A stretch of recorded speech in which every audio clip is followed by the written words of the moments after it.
Hello दोस्तों, कैसे हैं आप सब। स्वागत है आप सभी का कॉमिक वर्ल्ड चैनल पर। तो चलिए दोस्तों, शुरू करते हैं राज कॉमिक्स में बांकेलाल सीरीज़ का अगला कॉमिक विशेषांक, शांपित खजाना।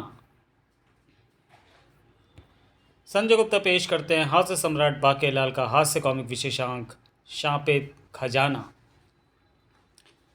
इंसान तो इंसान, देवता भी कभी नहीं चाहते कि उनका सामना किसी राक्षस से हो, क्योंकि तिलिस्मी व शैतानी शक्तियों के धारक राक्षस सदियों से संकट व भय का प्रतीक रहे हैं। कभी ये संकट स्वर्ग पर मंडराता है, तो कभी पृथ्वी पर किसी नगर में पड़ते हैं उसके कदम। आह आह आह आह आह आह, गटकूंगा, थूकूंगा। भागो, ये तो गटका थूका सुर है। हाँ, ये धड़ छोटा सिर बड़ा, यही पहचान है इस दुष्ट राक्षस की। ये क्या गटकता है और क्या थूकता है। ये जीवित इंसान को गटक जाता है और फिर उसकी हड्डियों को थूक देता है। थो, हा हा हा हा। गटका थूका सुर मानवों की हड्डियों के ढेर लगाते हुए आगे बढ़ रहा था। हा हा हा हा, कटकूंगा, थूकूंगा। प्रजा पर जब कोई संकट आता है तो सेनापति का कर्तव्य है कि वह संकट का अंत करे। इस दुष्ट राक्षस पर मुंह सिल दो। गटका थूका सुर ने एक दीर्घ श्वास खींची और अरे, ये तो हमें भी निकलने जा रहा है।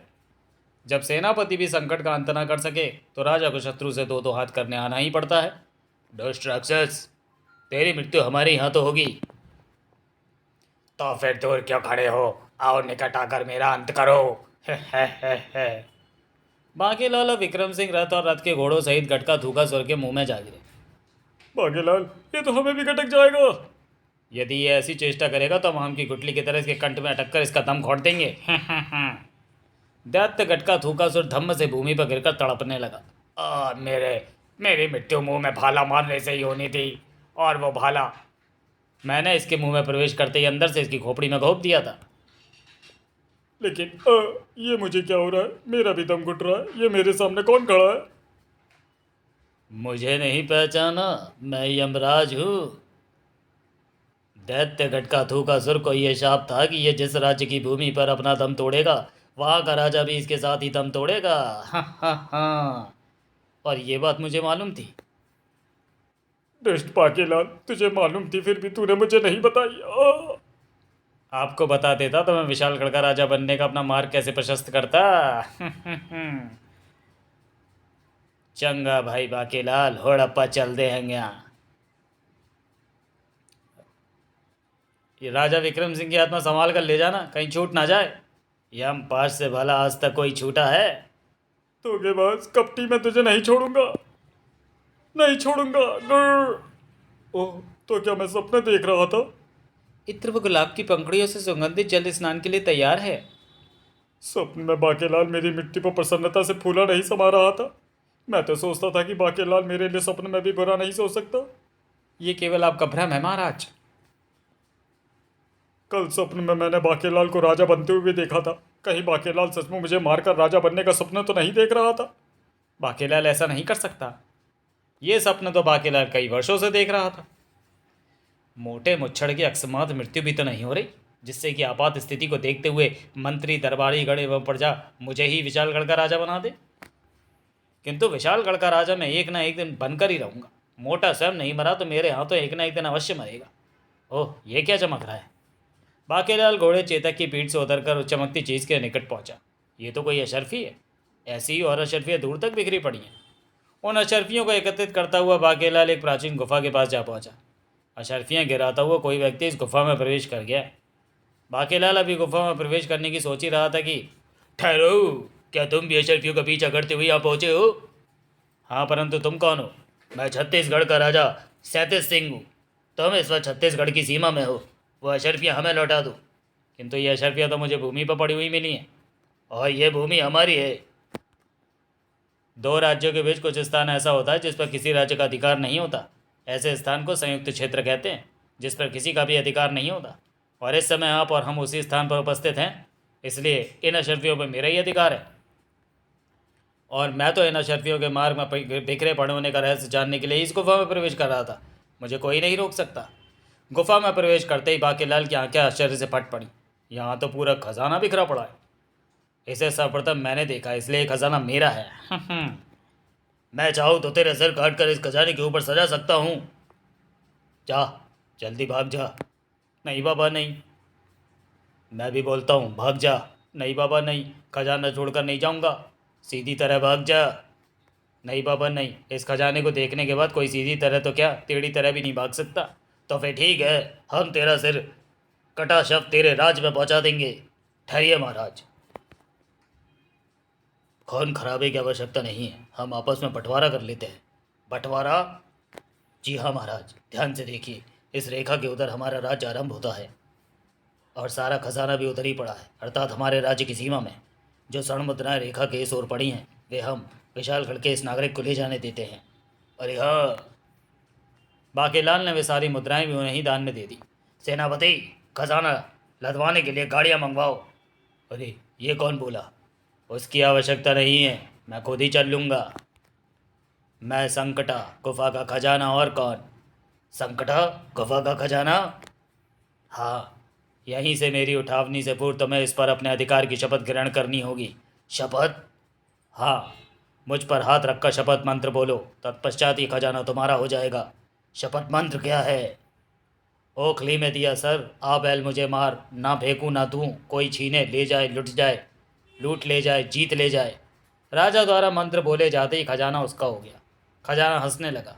हे। तुम हंस क्यों रहे हो? मक्कारी वाली हंसी। ऐसे तो अक्सर मैं हंसता हूँ। ओ महाराज बचाओ, गुफा से पत्थर गिर रहे हैं। महाराज मेरी टांग टूट गई है। घबराओ नहीं, राजवैद्य जोड़ देगा।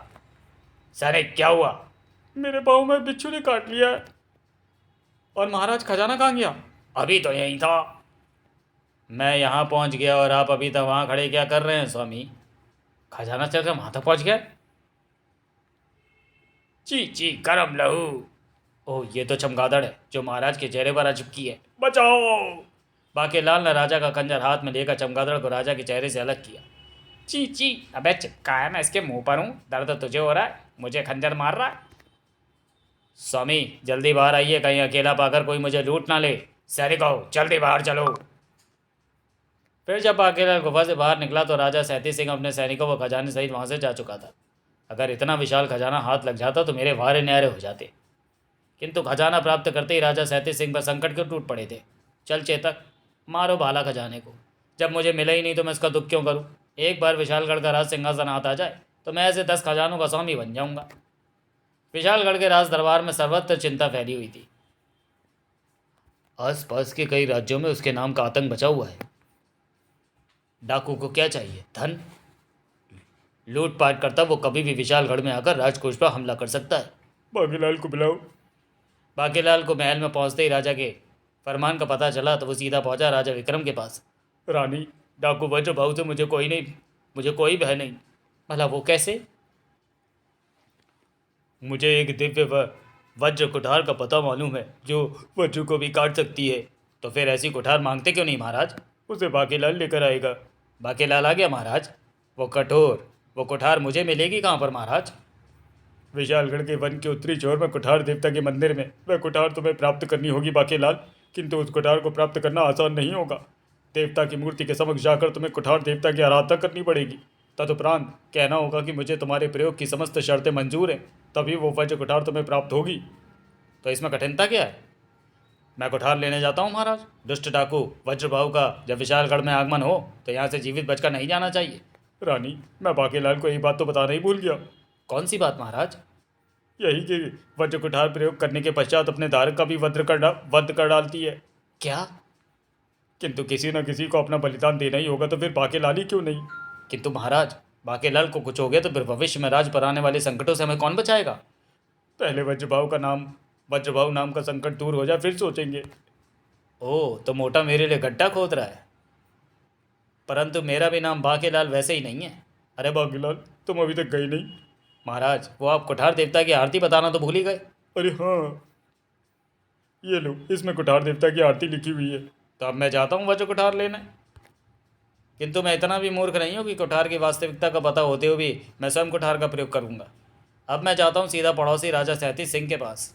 छत्तीसगढ़। जब बाकेलाल छत्तीसगढ़ पहुंचा तो सारा नगर शोक वेल था। महाराज की पत्नी दीर्घायु का अल्पायु में ही निधन हो गया। दीर्घायु का अल्पायु में निधन? हाँ, कुछ ही देर में यहाँ से महारानी की शव यात्रा गुजरेगी। रानी की शव यात्रा निकली। महामंत्री, जब से वो खजाना हमें मिला है तब से हम एक के बाद एक संकट से जूझ रहे हैं। क्रियाक्रम के कार्य से फारिग होकर हम उस शापित खजाने को लोगों में बांट देंगे। संकट तो गुफा में आते ही आरंभ हो गए थे, किंतु ये कैसे हो सकता है कि कोई खजाना ही शापित हो और ले ले खजाना, वो भी मुझसे छीन कर। अब मुझे जाना होगा अत्यंत निर्धनता से जीवन गुजार रहे राजा घोटाल अकबक के पास, जिनके महल का भोजन भी राजा विक्रम सिंह के महल से जाता है। राजा घोटाल सिंह। महाराज, सत्तू लग गया है, कृपया आकर भोजन ग्रहण करें। महाराज, आपकी प्रजा काफ़ी निर्धनता में जीवन गुजार रही है। यदि आप वहां जाकर धन उधार मांगेंगे तो हो सकता है कि दयालु राजा सैती सिंह आपकी अवस्था पर तरस खाकर आपको अपना खजाना दे दे। नहीं, अब हम भोजन में केवल सत्तू नहीं 57 भोग ग्रहण करेंगे। किंतु महाराज, भोग तो 56 ही होते हैं। 57वां सत्तू जो होगा, अब उसकी आदत पड़ गई है। सेनापति, सैनिकों को इकट्ठा करो। फिर महाराज, भिखारियों को अभी से क्यों बुला लिया? ये भिखारी नहीं है बाकेलाल, हमारे सैनिक हैं। महाराज, हम तैयार है, बताइए कहाँ चलना है। हमारी ऐसी हालत विक्रम सिंह के कारण हुई है। पिछली बार मैंने जब विशालगढ़ पर आक्रमण किया था तो मेरी सेना पर सारा खजाना खर्च हो गया था। अमीर राजा बनते ही सबसे पहले मैं विक्रम सिंह का ही सिर काटूंगा। इसलिए मैं आपके पास ही आया हूँ। मेरा अर्थ है महाराज की जरा ठहरिए। डाकू वज्र सिंह का अंत किए बिना आप उस खजाने को यहाँ से नहीं ला सकते। डाकू वज्र बाहू? अरे ये सैनिक पानी का लोटा कहते हुए कहाँ जा रहे हैं? पानी का लोटा, पानी का लोटा।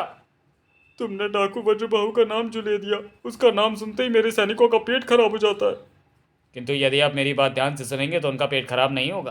ठीक है, बताओ तुम क्या बताना चाहते हो। सेनापति, तू भी सुन। डाकू वज्रबाहु को कुठार देवता की कुठार से मारा जा सकता है। उसे कोई राजा ही प्राप्त कर सकता है, और मैं कुठार देवता की कुठार का पता जानता हूँ। तो फिर पता बताने में विलंब मत करो। उस कुठार से मेरा सेनापति डाकू को मारेगा, और हाँ, उस डाकू का नाम दोबारा मत लेना।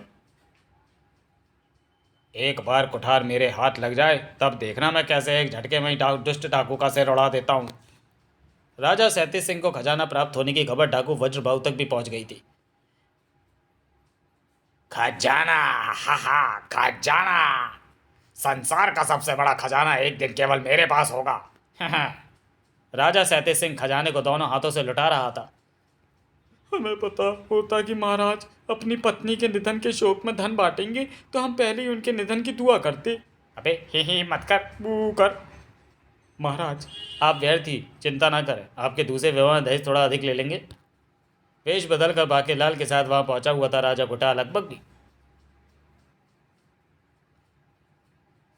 कमाल है, राजा अपना खजाना इस प्रकार क्यों बांट रहा है।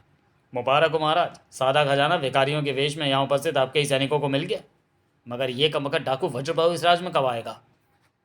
थोड़ी देर बाद, मुबारक हो महाराज, खजाना समाप्त हो गया। परंतु वह प्रसन्नता क्षणिक की थी। अरे, हमारे हाथों से उछलकर खजाना वापस कहाँ जा रहा है। महाराज, खजाना वापस जा आ गया है। क्या तुमने शपथ ली है, भूल गए तुमने? मेरे अधिग्रहण से पूर्व शपथ मंत्र बोलते समय क्या कहा था? ना फेंकूं ना दूं। साथ ही यह भी कहा था कि कोई छीन ले जाए, लूटे ले जाए, जीते ले जाए। डाकू वज्रबाहु तक ग्रह समाचार अवश्य पहुंचेगा कि मैं खुलेआम खजाना लेकर घूम रहा हूं। राजा सैती सिंह को क्या हो गया बाकेलाल? वो अपना खजाना इस प्रकार खुलेआम लेकर कहाँ जा रहा है? बड़े बड़े राजा एक बार जो वस्तु दान कर देते उसे वापस अपने पास नहीं रखते। तब तो हमें उसके पीछे लगे रहना चाहिए। शायद वो खजाने को कहीं फेंकने जा रहा है। खजाने का चक्कर कुछ समझ में नहीं आ रहा। आई पहुंचा डाकू वज्रबाहु। हा हा हा, खजाना छोड़कर भाग जाओ। डाकू वज्रबाहु आ गया। यही है वज्रबाहु। सेनापति, कुठार निकालकर हाथ में ले ले। अरे, आपके सैनिक कहाँ गए? लगता है उनके पेट फिर खराब हो गए, वो सब उधर झरने की ओर जा रहे हैं। राजा, जान प्यारी है तो खजाना छोड़कर भाग जा, अन्यथा तलवार की नोक पर टंगी ये मुंडी देख ले। यह भी इनकार नगर का राजा था, इसने मुझे अपना खजाना देने से इनकार किया था। और डाकू जी, मैं अपना सिर वहां अपनी तलवार की नोक पर नहीं टांगना चाहता। आप खजाना मुझसे छीन लो। साथियों, खजाने को अपने अधिकार में ले लो। डाकू वज्रबाहु खजाना लूट ले चला। मुबारक हो महाराज, खजाना लुट गया। जब से कम वक़्त मिला था कोई ना कोई संकट टूट ही रहा था। शापित था वो खजाना, भला टली। बाकेलाल राजा घोटाल को उकसा रहा था। महाराज, हमें डाकू वज्रबाहु के पीछे रहना होगा और अवसर प्राप्त होते ही आपके सेनापति को उसके सिर कुठार से जुदा कर देना होगा। सरदार, हम इस रास्ते से नहीं जा सकते। क्यों? सरदार, पिछली दफ़ा हम इसी रास्ते से अपनी गुफा की ओर जा रहे थे तो एक कमकत चूहा आपके ऊपर चढ़ गया था। चूहा? अभी भी उसका नाम सुनकर आपका पजामा उतर जाता है। वो तो शुक्र है कि इस समय आप घोड़े पर सवार हैं। तो तुम ठीक कहते हो, राह बदल लो। हो, अब समझ में आया कि अचानक कभी कभी मुझे अपनी पीठ गीली गीली क्यों लगने लगती है। महाराज, यही अवसर है। डाकुओं का सिर धड़ से जुदा कर दीजिए। सरदार के मरते ही उसके साथी घबरा कर भाग खड़े होंगे और तब हम खजाने पर अपना अधिकार कर लेंगे। ठीक है बाकेलाल, किंतु खजाने पर अधिकार हम नहीं, केवल मैं करूँगा। राजा घोटाल और उसके सैनिक ने राजा वज्रबाहु पर आक्रमण कर दिया। डाकू वज्रबाहु, तेरा अंतिम समय आ गया। अरे ये तो तलवार की नोक पर टंगे सिर से भी नहीं डर रहा है। कहीं ना पता तो नहीं लग गया कि ये नकली सिर है। और मेरी तलवार पर ये जो लहू टपकता दिख रहा है वो टमाटर की चटनी है जो मैं भोजन के समय चाट जाता हूँ। सरदार, हम तो भागते हैं गुफा को, क्योंकि हमें शांप है कि अगर हमने गुफा के अलावा कहीं भी लड़ने की चेष्टा की तो मारे जाएंगे। आज तक आपके भय के कारण लड़ने की आवश्यकता ही नहीं पड़ी, किंतु आप लड़ सकते हैं क्योंकि आपका शरीर वज्र का है। वह मारा। अब डाकू के मरते ही कोठार सेनापति को भी मार डालेगी। काश इस कोठार का पता मुझे चला होता तो मैं इसका प्रयोग मोटे मुच्छड़ पर करता, किंतु इस बार मोटा ही मेरे विरुद्ध षड्यंत्र कर रहा है। मोटे ने मुझे मरवाने में कोई कसर नहीं छोड़ी है, क्योंकि अगर मोटे विक्रम सिंह की बात सही है तो ये कोठार राजा घोटाल के सेनापति का नहीं, मेरा से धड़ से जुदा कर चुकी होती। ओ, ये तो मुझे ही मार रही है।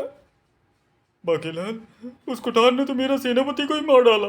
सेनापति तो दूसरा भी मिल जाएगा, मगर इतना बड़ा खजाना तो नहीं मिलेगा। ओह, ये चीखने के स्वर कहाँ से आ रहे हैं? बचाओ!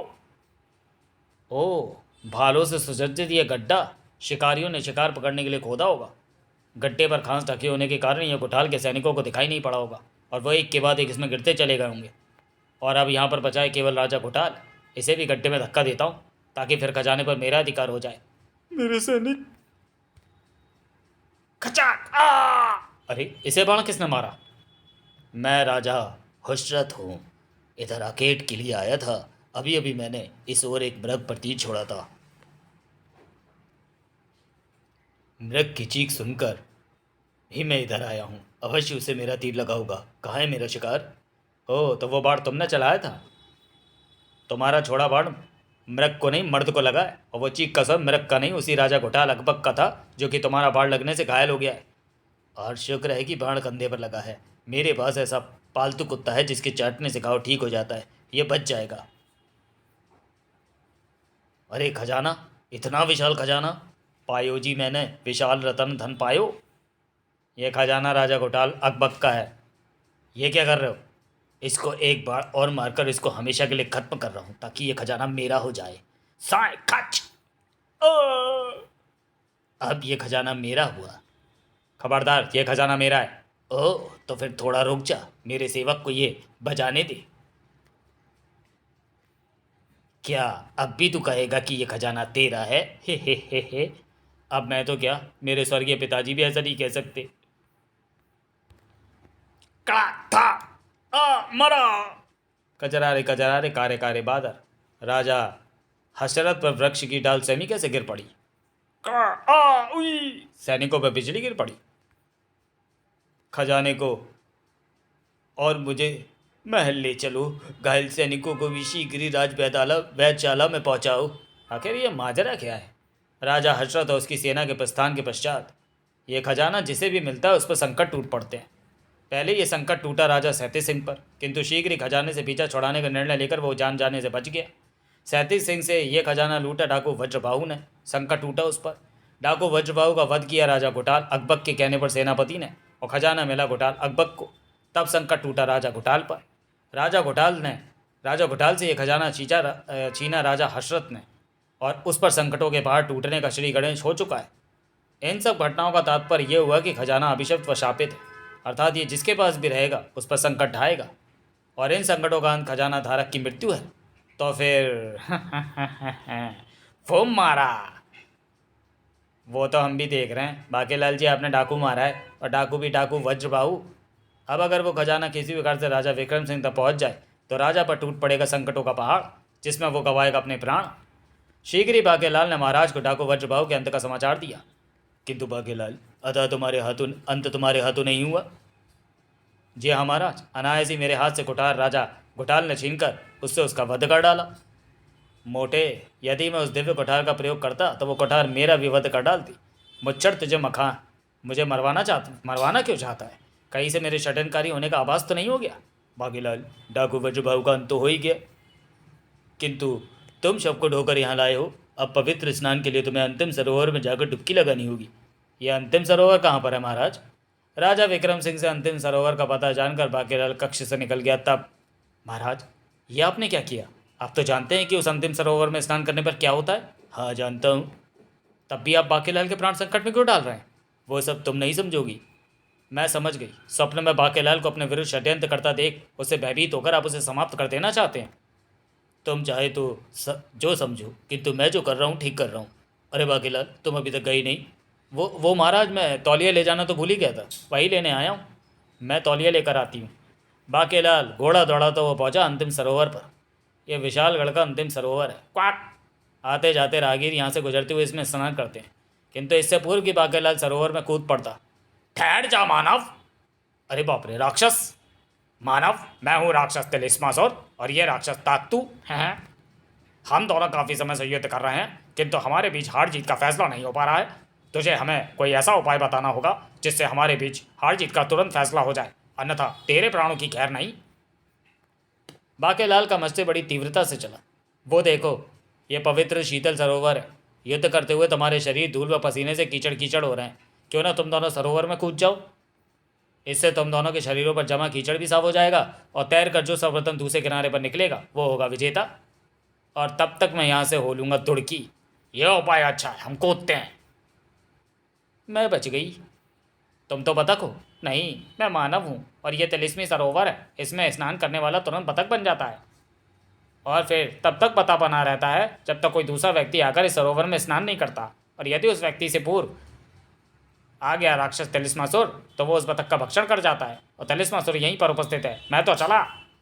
है बाकेलाल, तुमने अच्छा उपाय बताया। शायद तुम्हें पता नहीं कि इस सरोवर में मैंने ही ऐसा तिलिस्म छोड़ा हुआ है। वो देखो, राक्षस ताकतू बतख बन गया। अब वो आसानी से मेरा शिकार बन जाएगा और उसके बाद फिर मेरे तिलिस्मी सरोवर के शिकार तुम बनोगे। मोटे ने षड्यंत्र रचकर मुझे यहाँ भेज दिया। मैं राक्षस ताकतू को जम करके आता हूँ। राक्षस ताकतू का जम करके तिलिस्मासुर बाके को सरोवर में डुबोने ले चला। अगर इसने मुझे सरोवर में फेंक दिया तो मैं बतख बन जाऊंगा। बाके, कर, शीघ्र कुछ कर। फिर जैसे ही तिलिस्मासुर ने बाकेलाल को सरोवर में फेंका, ये फंदा सीधा राक्षस की गर्दन में जाकर नहीं पड़ा तो लेने के देने पड़ जाएंगे। हड़प्पा की होगा। एक छपाक कसर हुआ और छपाक बाके बन गया बतख। पक पक पक। किंतु दूसरे ही क्षण बतख बन गई बाकेलाल। बेटा बाकेलाल, जल्दी कर, तैर किनारे की ओर। फिर किनारे पर पहुंचकर विजयी मुद्रा में बाकेलाल ने सरोवर की ओर देखा। क्यों बेटा तिलिस्मासुर, फंस गया ना अपने ही बिछाए जाल में? मैं जानता था कि मेरे बतख बनने के बाद मैं अपने पूर्ण रूप में तभी आ पाऊंगा जबकि कोई अन्य व्यक्ति सरोवर को स्पर्श करेगा। यही सोचकर मैंने सरोवर में गिरते गिरते पानी को स्पर्श करने से पूर्व ही रस्सी का फंदा तेरे गले में डाल दिया था। जैसे ही मैं पानी में गिरा, रस्सी के झटके से तू भी पानी में आ गिरा। मैं बतख तो बना, किंतु क्षण भर के लिए, क्योंकि तेरे सरोवर स्पर्श करने के साथ ही मैं अपने सही रूप में लौट आया और तू बन गया बतख। ऐसा होने से सरोवर का तिलिस्म टूट चुका है और मैं अब कभी भी इस तिलिस्मी रूप से छुटकारा नहीं पा सकूंगा। अब तो बाकेलाल के क्रोध का पारावार नहीं रहा। मोटे मुच्छड़ राजा विक्रम सिंह को ऐसा सबक सिखाऊंगा कि याद रखने के लिए जीवित नहीं बचेगा। और तेरा की होगा तिलिस्मासुर। बाकेलाल अति शीघ्र पहुंचा महल में राजा विक्रम सिंह के सम्मुख, मगर इससे पूर्व कि वह कुछ कह पाता, राजा विक्रम सिंह ही कह उठा। बाकेलाल, राजा हर्ष ने विशालगढ़ के सिंहासन को चुनौती दी है। वो कहता है कि उसका खजाना हमारे खजाने से बड़ा है। अब युद्ध से वो ये पता लगाना चाहता है कि ताकत में हमसे वो कौन अधिक बलवान है। हमें उसकी ललकार को उत्तर युद्ध से ही देना होगा। इस युद्ध का सेनापति मैं तुम्हें बनाता हूँ। तुम्हें उस खजाने पर अपना अधिकार करना है। बाकेलाल, सेना तैयार है। किंतु महाराज, यही तो मैं चाहता था। ये युद्ध मैं राजा विक्रम सिंह की ओर से लड़ूंगा और जीतूंगा भी। जीतूंगा इसलिए क्योंकि मैं जानता हूँ कि संकटों का मारा राजा हर्षद खजाने की वास्तविकता जानने के पश्चात स्वयं भी इस खजाने से पीछा छुड़ाना चाह रहा होगा। राजा हर्षद अपनी सेना के साथ तैयार खड़ा था। इस खजाने ने मुझे कहीं का नहीं छोड़ा। मेरा महल गिर गया, मेरी टांग टूट गई, मेरा अपना खजाना कोयले में परिवर्तित हो गया। विशालगढ़ की सेना आ गई है, युद्ध का ऐलान करो सिपाही। आक्रमण! अरे ये तो केवल 4 सैनिक के साथ युद्ध लड़ने आया। भागो, ये बहुत सारे, हमारे तुम जीते। मैं जानता था कि ये केवल खजाने से अपना पीछा छुड़ाना चाहता है, क्योंकि खजाना वो यहीं पर छोड़ गया है। अब ये खजाना राजा विक्रम सिंह का हो गया। खजाने को ले जाकर राजकोष में जमा करो। बाकेलाल, तुम्हारे स्पर्श के साथ ही मैं शाप मुक्त हो गया। क्या? किंतु मैंने तो पहले भी स्पर्श किया था। हाँ, किंतु तब तुमने अंतिम सरोवर के जलाशय में स्नान नहीं किया हुआ था। हाँ हाँ, राज्य पर आई विपत्तियाँ छूट गईं। ये मोटा कौन सी विपत्तियों की बात कर रहा है? बागेलाल, स्वप्न में जब मैंने तुम्हें अपने विरुद्ध षड्यंत्र करते हुए पाया तो मैं इसका रहस्य जानने ऋषि स्वप्न अर्थाचार्य के पास पहुंचा। उन्होंने मुझे बताया कि आधी रात को आए स्वप्न का फल हमेशा उल्टा होता है।